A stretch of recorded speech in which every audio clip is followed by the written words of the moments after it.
जय श्री श्याम दोस्तों, मैं आपका ज्योतिष मित्र पंडित हर्ष एक बार फिर से आपका मेरे YouTube चैनल एस्ट्रो पंडित हर्ष शर्मा में स्वागत है।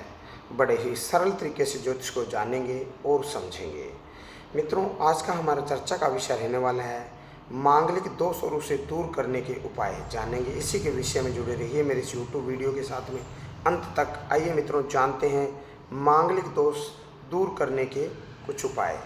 मित्रों, जन्म कुंडली के पहले, दूसरे, चौथे, सातवें, आठवें, 11वें और 12वें भाव में अगर मंगल विराजमान हो तो जातक के विवाह को विघटन में बदल देता है। यदि इन भाव में विराजमान मंगल स्वक्षेत्री हो, उच्च राशि की स्थिति में हो अथवा मित्र क्षेत्री हो तो दोष कारक नहीं होता है। यदि जन्म कुंडली में प्रथम भाव में मंगल मेष राशि का हो तो द्वादश भाव में धनु राशि का हो, चौथे भाव में वृश्चिक राशि का हो और सप्तम भाव में मीन राशि का हो और आठवें भाव में कुंभ राशि का हो तो मांगलिक दोष नहीं होता है। यदि जन्म कुंडली में सप्तम, लगन, चौथे, नवें और 12वें भाव में शनि विराजमान हो तो मांगलिक दोष नहीं होता। यदि जन्म कुंडली में मंगल गुरु अथवा चंद्रमा के साथ हो अथवा चंद्रमा केंद्र में विराजमान हो तो मांगलिक दोष नहीं होता है। मित्रों, यदि मंगल चौथे, सातवें भाव में मेष, कर्क, वृश्चिक अथवा मकर राशि का हो तो स्व राशि उच्च राशि के योग हो से वह दोष रहित हो जाता है। अर्थात मंगल अगर इन राशियों में हो तो मांगलिक दोष का प्रभाव नहीं होता है। कर्क का मंगल नीच का माना जाता है, लेकिन अपनी राशि का होने के कारण चौथे में माता को पराक्रमी बनाता है, 10वें में पिता को पराक्रमी बनाता है, लगन में खुद को जुबान का पक्का बनाता है और सप्तम भाव में पत्नी या पति के कार्य में जल्दबाज बनाता है, लेकिन किसी प्रकार का अहित नहीं करता है।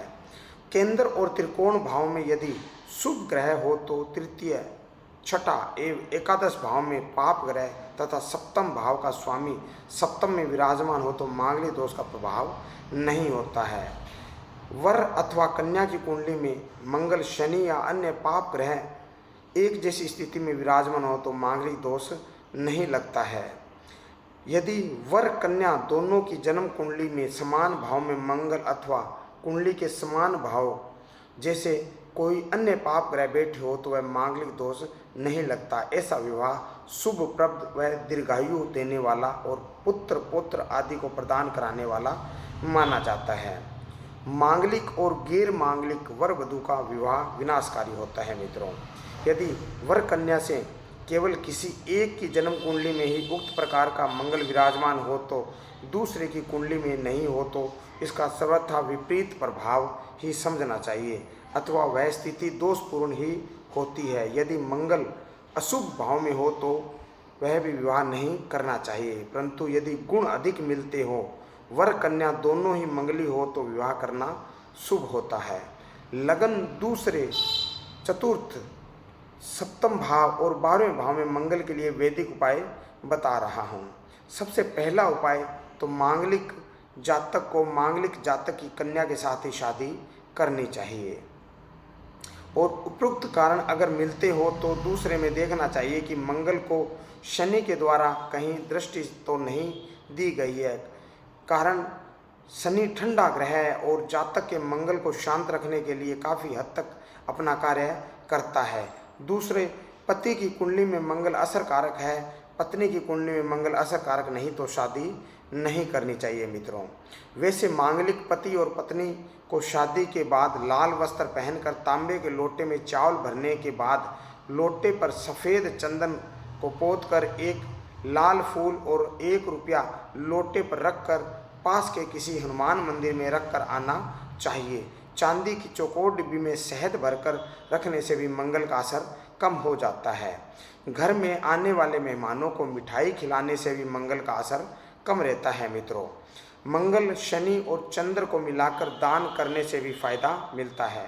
मंगल से मिट्टी, शनि से चाय और चंद्र से दूध से बनी पिलानी चाहिए। मित्रों, शास्त्रकारों का मत है कि इसका निर्णय करता है कि जहाँ तक हो मांगलिक से मांगलिक का संबंध करें, फिर भी मांगलिक व अमांगलिक से पत्रिका का दोनों परिवार अपने पारिवारिक संबंध के कारण पूर्ण संतुष्ट हो तब भी यह संबंध श्रेष्ठ नहीं है। ऐसा नहीं करना चाहिए। ऐसे में अन्य कोई कुयोग जैसे वैवध्य, विषागणा आदि दोषों को दूर रखें।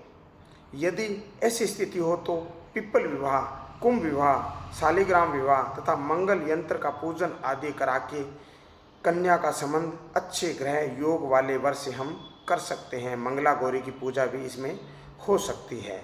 मित्रों, ये थी मंगल मांगलिक की जानकारी। आज के लिए बस इतना ही। जुड़े रहिए मेरे YouTube चैनल के साथ में। इस चैनल को लाइक करें, शेयर करें और सब्सक्राइब करें। इस चैनल पर बड़े ही सरल भाषा में ज्योतिष को बताया और समझाया जाता है। जय श्री श्याम मित्रों।